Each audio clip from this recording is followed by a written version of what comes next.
uskoa niitä merkkejä, että jos mua ärsyttää, vituttaa, mä voin huonosti, mä koko ajan kyttään jonkun päihteiden käyttöä tai toisen juomista tai että haistelen tai jotenkin niin kuin tarkkailen ja mä oon stressaantunut ja pinnakireillä.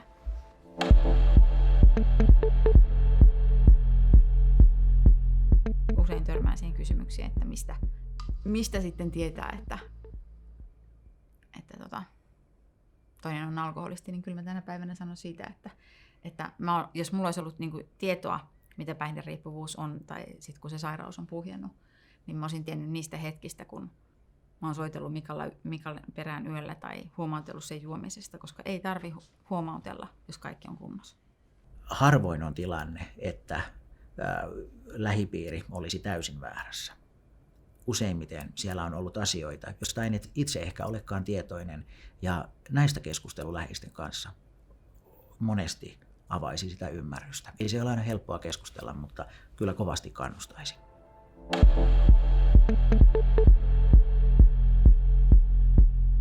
Ensimmäinen asia on se, että jokainen riippuvainen on joskus ollut kohtuukäyttäjä. Tämä on hyvä muistaa, koska se kertoo siitä, että miten se riippuvuus syntyy.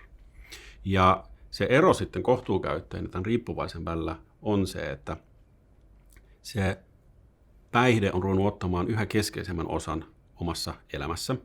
Se saattaa näkyä esimerkiksi sillä lailla, että kun ottaa päähän, ottaa oluen. Kun on iloinen, ottaa oluen. Kun töissä stressaa, ottaa oluen. Eli se korvaa ne muut tavat käsitellä normaaleja ihmiselämään kuuluvia tunteita. Se on se yksi riippuvuuden niin kuin, tavallaan keskeinen niin kuin, ilmentymä. Toinen on se, että jatkaa haitoista huolimatta. Minä juon, vaikka vaimon alkuttaa. Minä juon, vaikka lähti kortti. Minä juon, vaikka tennis loppu, kun sitä olen ennen harrastanut, mutta en jaksa enää. Eli se on se toinen, että se täyttää ja vie tilaa siltä muulta elämältä. Se on yksi sellainen ihan keskeinen.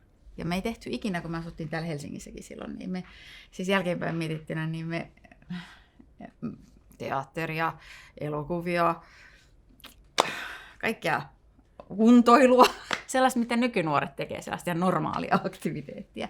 Niin meillä se oli, että se tavallaan jo tahditti sitä meidän elämää, se, että baariin, tai sitten jotenkin, että ja itsekin mä suostuin siihen, että ei mulla ollut tietoa mistään muusta.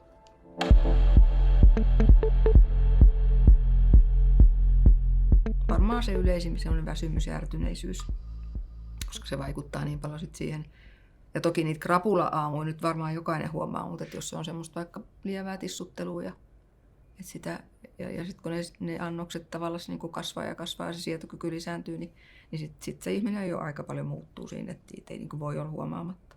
Mä luulen, että mä ymmärsin aika myöhäisessä vaiheessa vasta niin tosi laajasti sen, että kuinka paljon se alkoholi itse asiassa vaikuttaa mun vanhempiin. Että ehkä joskus 15-16-vuotiaana vasta. Et siihen mennessä mä olin jotenkin aina miettinyt vaan, että heillä nyt on vaan niin kuin tosi hyvä syy olla vihainen.